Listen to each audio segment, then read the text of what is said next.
আরামবাগের রামকৃষ্ণ সেতুর একাংশ ভেঙে যাওয়ার পর 4 দিন অতিবাহিত, অবস্থার কোনো পরিবর্তন হয়নি। ভাঙা অংশটুকু পুলিশ ব্যারিকেড দিয়ে ঘিরে রেখেছে। তবে পণ্যবাহী যানকে ঘুরিয়ে দেওয়া হয়েছে। আজ থেকেই যাত্রীবাহী বাস চলাচল বন্ধ হয়েছে। 4 দিন পরেও দেখা মেলেনি পিডব্লিউডির লোকজনের। ইতিমধ্যেই জেলায় জেলায় নবান্নে উচ্চ পর্যায়ের বৈঠক হয়েছে বলেই জানা গেছে, কিন্তু বারবার বৈঠক হয়েও স্থায়ী সমাধানের চেষ্টা ব্যর্থই হয়েছে। সেতুর ওপরের অংশের স্বাস্থ্যের হাল একেবারে খারাপ। যে কোনো মুহূর্তে বিপদের আশঙ্কায় আশঙ্কিত এলাকার হাজার হাজার বাসিন্দা ও নিত্যযাত্রী যানবাহনকারী মানুষজনরা। এত গেল সেতুর উপরের ভাগেরও বিপদ, কিন্তু 24 আওয়ার্স আরামবাগের তদন্তে আরও উঠে এলো নতুন তথ্য, ভয়ঙ্কর তথ্য, যা কেউই আজ পর্যন্ত ভেবেই দেখেননি।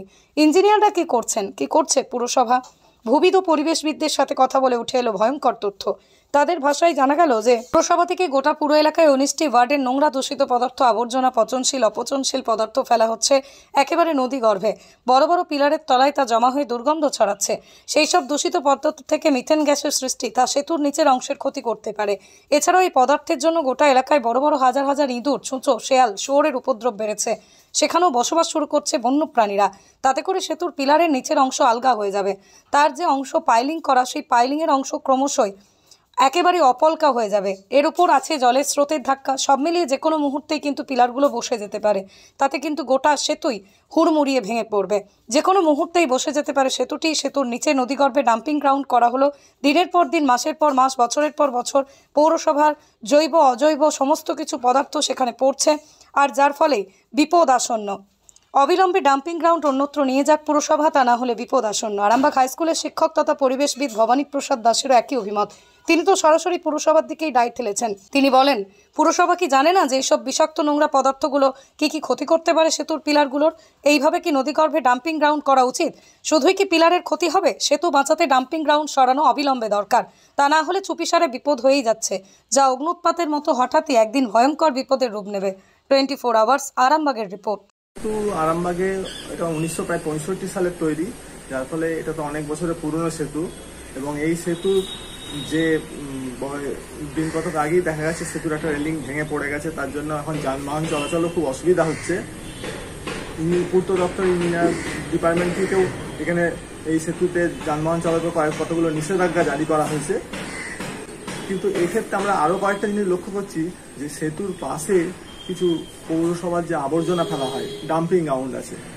সেই ডাম্পিং গ্রাউন্ডে যে আবর্জনাগুলো ফেলছে, তাতে জৈব আবর্জনা, অজৈব আবর্জনা সবই একসঙ্গে মিশছে, এবং মিশার ফলে সেখানে অনেক ইঁদুর ও অন্যান্য প্রাণীর উপদ্রব বাড়ছে, যার ফলে ওখানে অনেক ওই সেতুর কাছাকাছি অনেক গর্তেরও সৃষ্টি হচ্ছে। সেই গর্তগুলোও ভবিষ্যতে এই সেতুর ক্ষতি করতে পারে। সেই জন্য ওই যে আবর্জনাগুলো ফেলা হচ্ছে, সেগুলো যদি ওই সেতুর কাছ থেকে কিছুটা দূরে ফেলা যায় তাহলে খুব ভালো হয়। এবং এই যে আবর্জনাগুলো ফেলা হচ্ছে, এই আবর্জনাগুলো যদি রিসাইকেল করা যায়, অর্থাৎ যেগুলো জৈব এবং যেগুলো অজৈব, সেগুলো পৃথক করে সেগুলো যদি করা যায় তাহলে কিন্তু আরো ভালো হয়। এখনকার মধ্যে একটা অসুবিধার মধ্যে আছি, যে এই ব্রিজ ভেঙে যাওয়ার জন্য রামকৃষ্ণ সেতু, এটি খুবই একটি পুরনো ব্রিজ। পাশাপাশি আরামবাগের যে 19টি ওয়ার্ড, তার সমস্ত বর্জ্য জঞ্জাল এই ব্রিজের নিচে পড়ছে। পৌরসভার নির্দিষ্ট ডাম্পিং গ্রাউন্ড নেই, এবং এই যে জঞ্জাল বা আবর্জনা, এখানে বড় বড় ইঁদুর থাকে, কুচো থাকে, তারা ওই যে ব্রিজের যে পিলার, সেখানে মাটি আলগা করে দিতে পারে, এবং সেটা একটা ভয়ঙ্কর বিপর্যয় ঘটে যেতে পারে। পাশাপাশি মিথেন গ্যাস, এই মিথেন গ্যাসও বিরাট ক্ষতি করতে পারে। অর্থাৎ সেদিক থেকে পৌরসভা এবং সরকারের দৃষ্টি আকর্ষণ করতে চাই, যে এটা কিন্তু একটা বিরাট বিপর্যয় ঘটে যেতে পারে যে কোনো মুহূর্তে। আবার বিকল্প সেতু একটি হওয়া দরকার। পাশাপাশি পৌরসভাকে বলবো, নির্দিষ্ট ডাম্পিং গ্রাউন্ডের ব্যবস্থা অবশ্যই হওয়া দরকার। ভেঙে যাওয়ার সর্বপ্রথম কারণ হচ্ছে ময়লা। এই ময়লাগুলো থাকার জন্য, ময়লাগুলো দীর্ঘদিন ফেলার জন্য এইখানে ইঁদুর থেকে শুরু করে, ছুঁচো থেকে শুরু করে এদের উপদ্রবের জন্য এই আস্তে আস্তে ব্রিজের তলায় কিন্তু মাটি ফুটো হয়ে গেছে, নষ্ট হয়ে গেছে। আর এটা 60 বছরের ব্রিজ, ও প্রশাসন থেকে আর সরকারের থেকে আগে থেকে চিন্তা ভাবনা করা দরকার ছিল আর একটা ব্রিজ আর একটা না হলে আমাদের আরামবাগবাসী কেন, আরামবাগ তথা হুগলি ডিস্ট্রিক্ট, মেদিনীপুর, বাঁকুড়া, পুরুলিয়া, বীরভূম সমস্ত জায়গার লোকেদের কিন্তু বিরাট একটা অসুবিধা। দেখছি আমাদের যে টেলিকমের সমস্ত কেবিলের তারগুলো আছে তার উপর যে ব্রিজটা ভেঙে গেছে না, সেটা পুরো ঝুলে আছে। আমরা কোনো নিজেরা রিস্ক নিয়ে ওখানকে যেতে পারছি না, এত ভয়ঙ্কর দৃশ্য। ওখানকে যে যাব নিজেদেরই রিস্ক হয়ে যাচ্ছে। পুরো 2-1টা রডের মধ্যে ঝুলে আছে, আমাদের টেলিকমের ওই পিভিসি পাইপগুলো আছে বলে ঝুলে আছে, তাহলে এতক্ষণ হয়তো কোনো দুর্ঘটনা আরও ঘটতে পারতো। এবং ওখানকে যাচ্ছিলাম, যেতে যেতে দেখলাম যে প্লেয়ারের নিচেগুলো এত বন্যপ্রাণী এসে গর্ত করতে যে জলে ভর্তি হয়ে আছে।